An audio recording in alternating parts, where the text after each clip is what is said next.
కదా. ఇడ్లీ అని ఒకడన్నాడు, దోశ అని ఒకడన్నాడు. మనకు నచ్చినట్లుగా సేమ్ పదార్థాన్ని మనం తీసుకుంటున్నాం.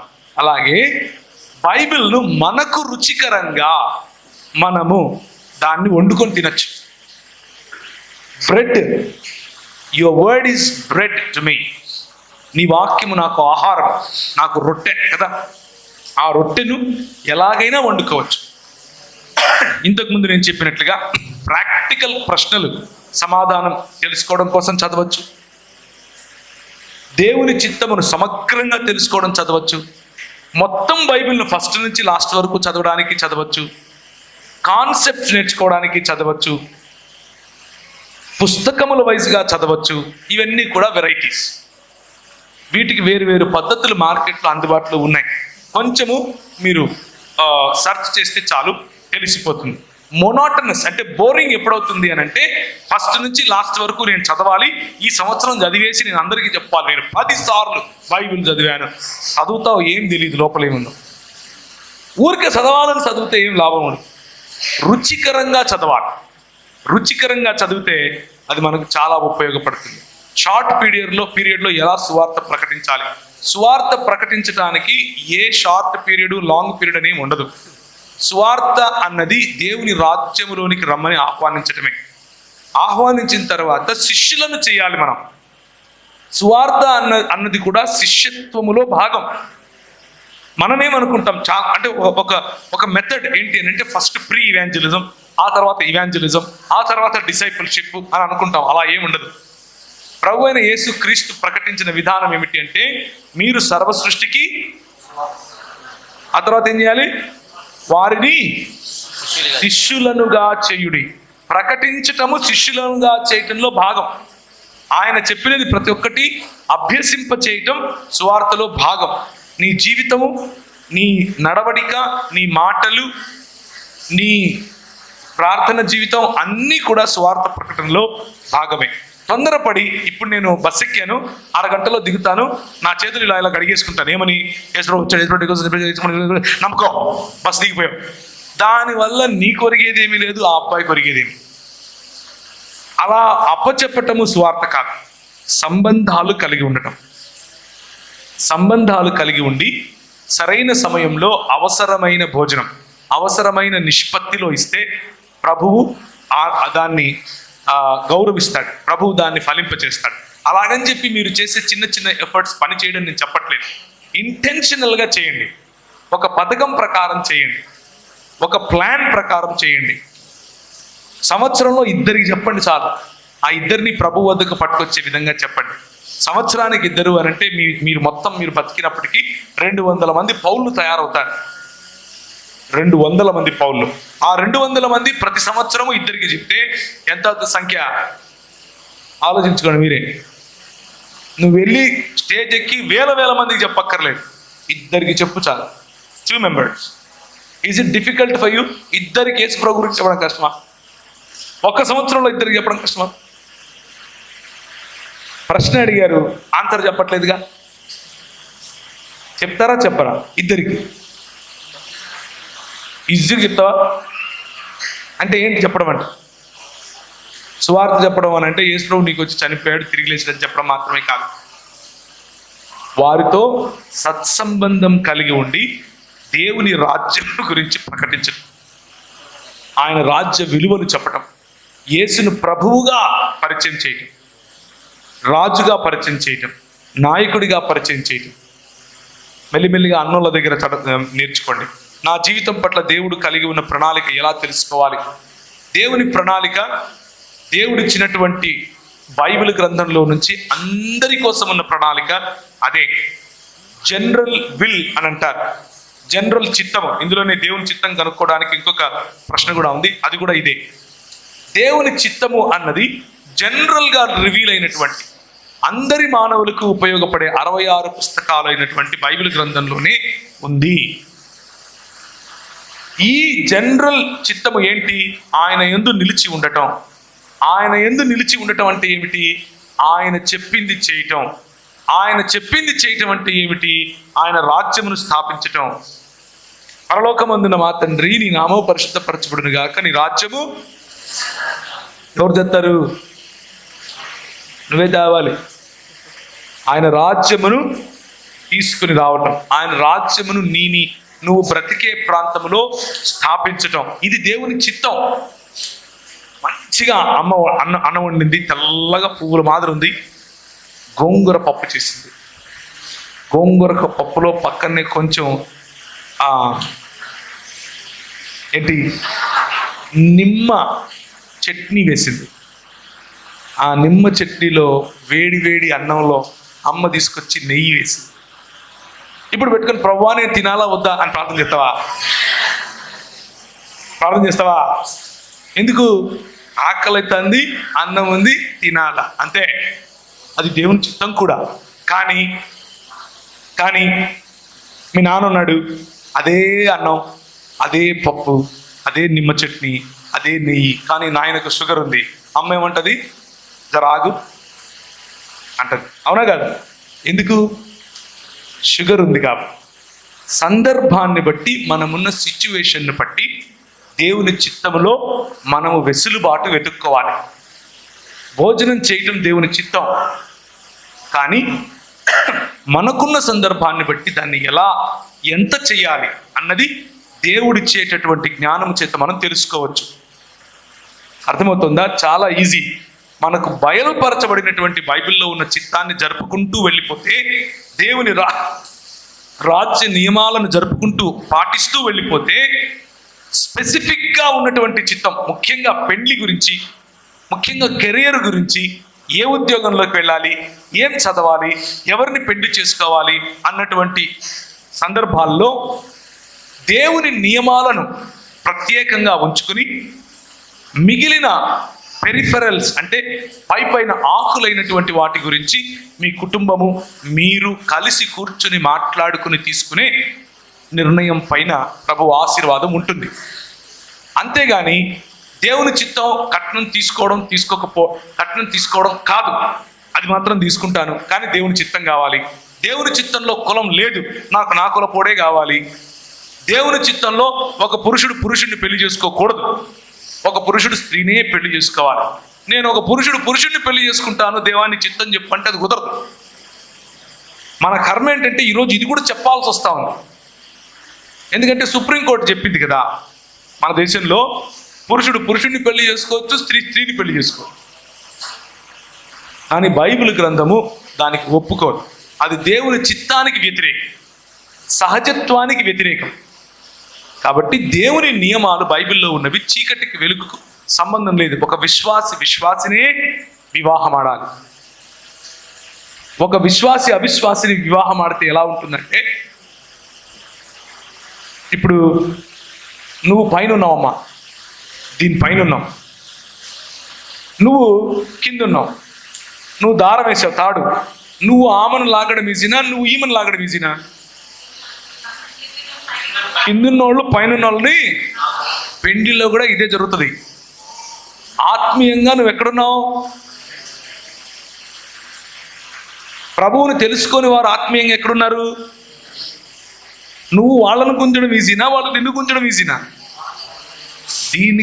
దీన్నే ఏమంటారంటే, నేను ప్రార్థనతో నా భర్తను జయిస్తాను. వద్దమ్మా, అంత సీన్ లేదు, వద్దమ్మా. ముందు పెళ్లిని జయించు, తర్వాత భర్తను జయిద్దులే. ముందు ప్రభు ఇచ్చిన ఆజ్ఞ ఏంటి? విశ్వాసిని పెళ్లి చేసుకోవాలి. నా ప్రార్థనతో విశ్వాసినే చేసుకుంటానని చెప్పు. ఓకేనా? అలాగే అన్నా మిస్ అయిపోతుందన్నా, ఏం లేదన్నా, నేను పెళ్లి కోసం ఎట్లయినా సరే బాప్తిసం ఇప్పిస్తా అన్నా. ఎవడికి కావాలనైనా నీ బాప్తిసము? చీకటికి వెలుగుకు సంబంధం లేదు. అవి రెండు కలిసి ఒక చోట ఉండలేవు. ఒకవేళ చేసుకున్నా మీరు భవిష్యత్తులో మీ ఐడియాలజీస్ డిఫరెంట్ కాబట్టి పిల్లల విషయంలో, పరిచర్య విషయంలో, ఆత్మీయ ఉన్నతి విషయంలో భయంకరమైనటువంటి స్ట్రగుల్ గుండా వెళ్ళాల్సి ఉంటుంది. కాబట్టి అటువంటి నిర్ణయాలు తీసుకొని దేవుడు నాకు ఇలా రాశాడు అని కళ్ళబొల్లి మాటలు చెప్పకండి. దేవుడు ఏమి రాయడు, మీరు రాసుకొని దేవుని పేరు చెప్పకండి. ఓకేనా? అటువంటి ప్రయత్నం చేయకండి. అది మంచిది కాదు. సో దేవుని చిత్తము తెలుసుకోవటం, బైబిల్ నియమాలను అనుసరించి నడుస్తూ ఉన్నప్పుడు దేవుడు పర్టికులర్ సిచ్యువేషన్స్లో పెద్దల ద్వారా, తల్లిదండ్రుల ద్వారా, సంఘ పెద్దల ద్వారా, స్నేహితుల ద్వారా, వాక్య ధ్యానము ద్వారా, పరిశుద్ధాత్మని నడిపింపు ద్వారా మీకు తెలియజేస్తాడు. ఇది పాసిబుల్. Counselling possible. సంఘ పెద్దల ప్రార్థన పాసిబుల్. వీటన్నిటి ద్వారా దేవుని చిత్తాన్ని కనుగొనే అవకాశం ఉంది.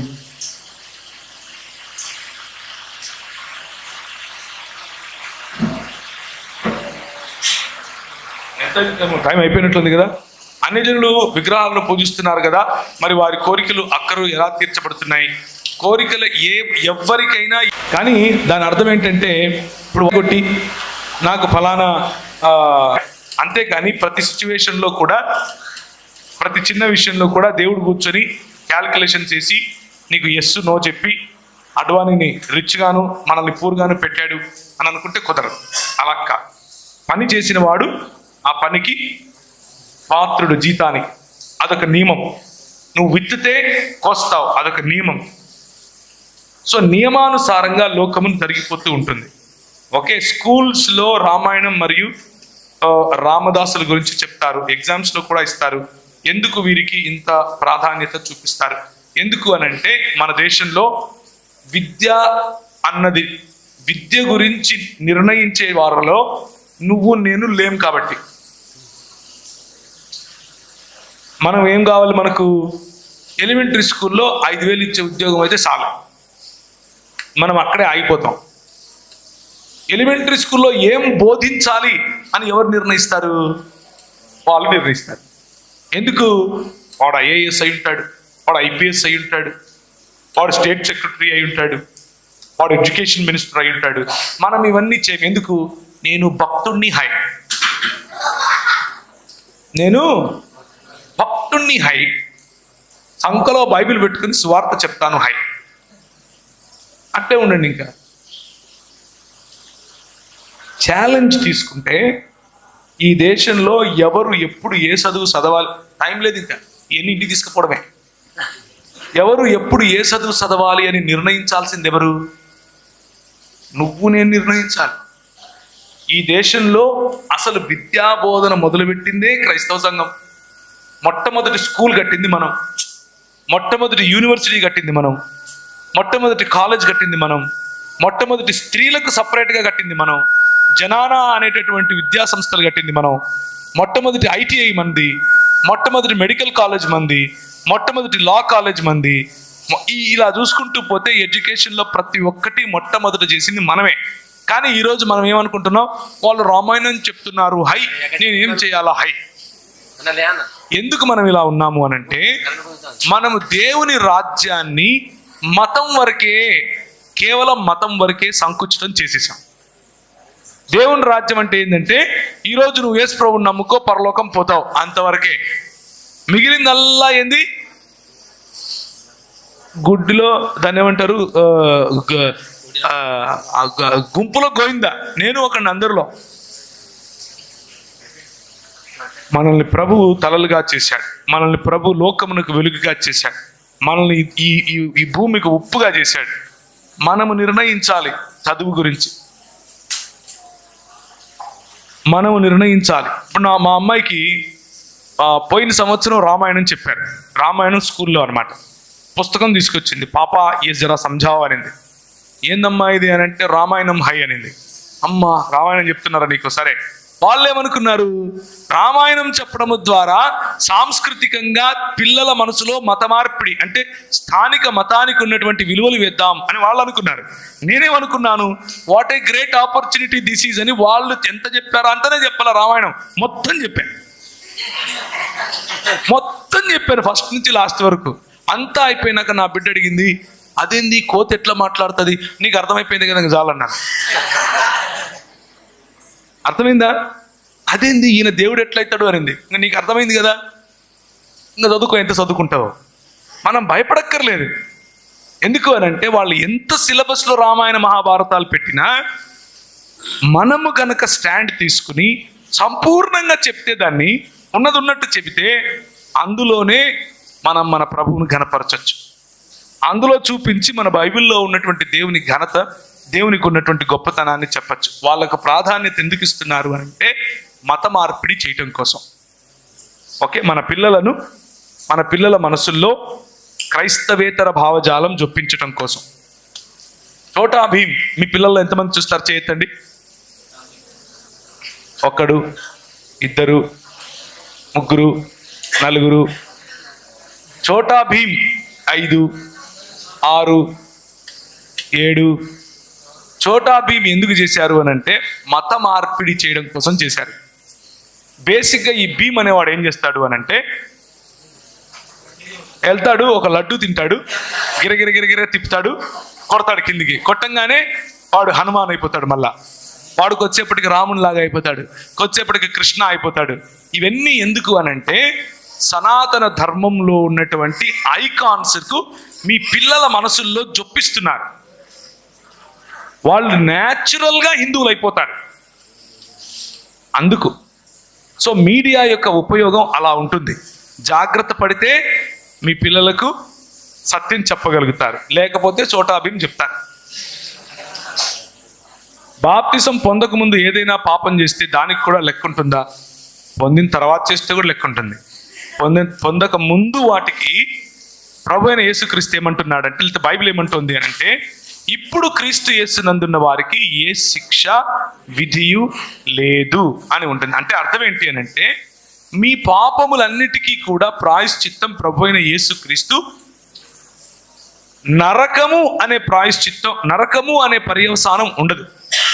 ప్రభు అయిన యేసుక్రీస్తు ఆ చిట్టాను కొట్టి పారేశాడు. కానీ పర్యవసానం ఇక్కడ మాత్రం అనుభవించాల్సిందే. ఉదాహరణకు వ్యభిచారంలో తిరిగి ఎయిడ్స్ తెచ్చుకుంటే వెళ్ళి బాప్తిసం మునిగినంత మాత్రాన ఎయిడ్స్ పోదు, అలాగే ఉంటుంది.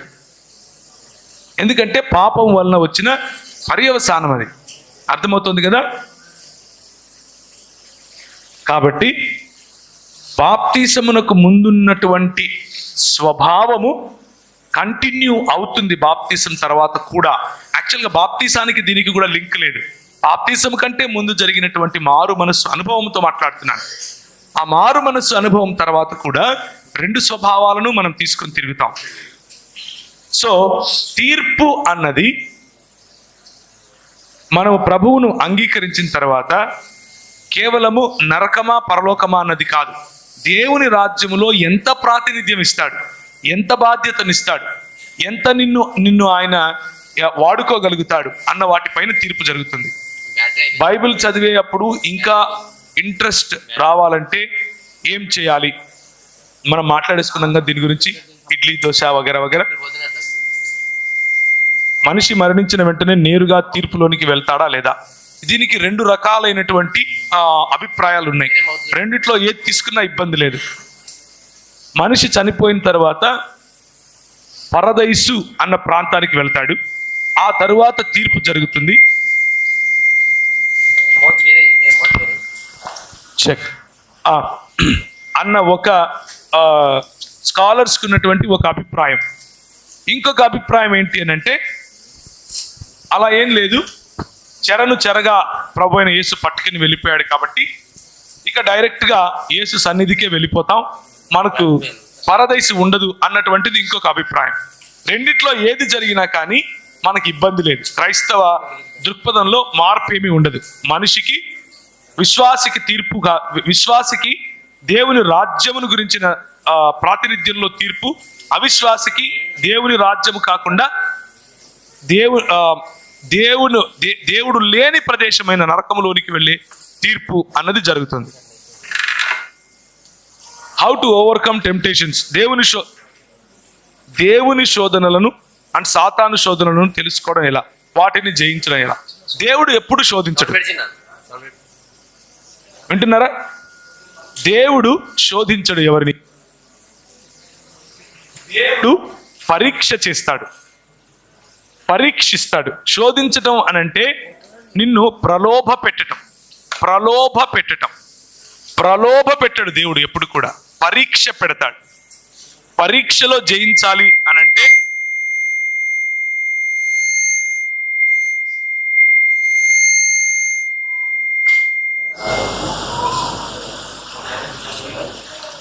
చెక్.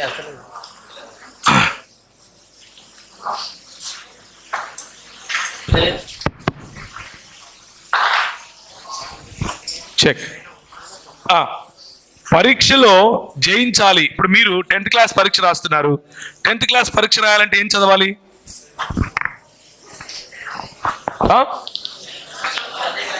అదే ఏం చదవాలి? ఏం అర్థం కాల. సబ్జెక్టులు చదవాలనా? ఏది 7వ తరగతివా? 10th సిలబసే చదవాలి కదా.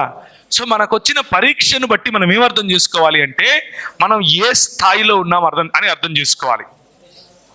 అర్థమవుతుందా మీకు? యంగ్ పీపుల్కి డబ్బు అనేటటువంటి దానిపైన ఎక్కువ ధ్యాస ఉండదు కాబట్టి అందులో మీకు పరీక్షలు రావు. యంగ్ పీపుల్కి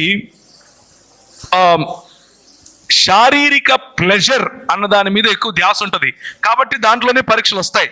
దాన్ని జయించాలి అంటే ఏ సిలబస్ చదవాలి? శరీరం ఎలా జయించాలి, నేత్రాశని ఎలా జయించాలి అన్న సిలబస్ చదవాలి. దాన్ని అలా మనము మెట్టుకు ఒకదాని తర్వాత ఒకటి జయిస్తూ వెళ్ళాలి. ఒక్కసారి జయించినంత మాత్రాన మనకు మళ్ళీ ఆ పరీక్ష రాదు అని అనుకోకూడదు. మాటి మాటికి అలాంటి పరీక్షలు వస్తాయి. అయితే సాతాను ప్రలోభ పెడతాడు. సాతాను పరిశోధన కాదు, శోధిస్తాడు. ఎలా శోధిస్తాడు అంటే నీలో నెగిటివిటీని తీసుకొని వస్తాడు. నువ్వు ఇది చెయ్యలేవు అని చెప్తాడు. నీ చేతనైతే దేవునికి వ్యతిరేకంగా చేసి చూడు అని చెప్తాడు. నీ చేతనైతే దేవుణ్ణి ఒకసారి శపించి చూడు అని చెప్తాడు. ఇలా దేవునిపై ఆధారపడకుండా పక్కకు వచ్చే విధంగా నేను ప్రోత్సహిస్తాడు. దేవుడు ఎప్పుడైనా దేవునికి దగ్గరగా ఉండే విధంగా, దేవునికి దగ్గరగా ఎదిగే విధంగా పరీక్ష పెడతాడు. ఇది సాతాను పెట్టేటటువంటి ప్రలోభానికి దేవుడు తెచ్చేటటువంటి పరీక్షకు ఉన్న తేడా. నేను దేవునితో సహవాసం చేయాలనుకుంటున్నాను కానీ చేయలేకపోతున్నాను. ఎలా? మరిన్ని వీడియోల కొరకు మా ఛానల్ను సబ్స్క్రైబ్ చేసుకోండి. Praise the lord.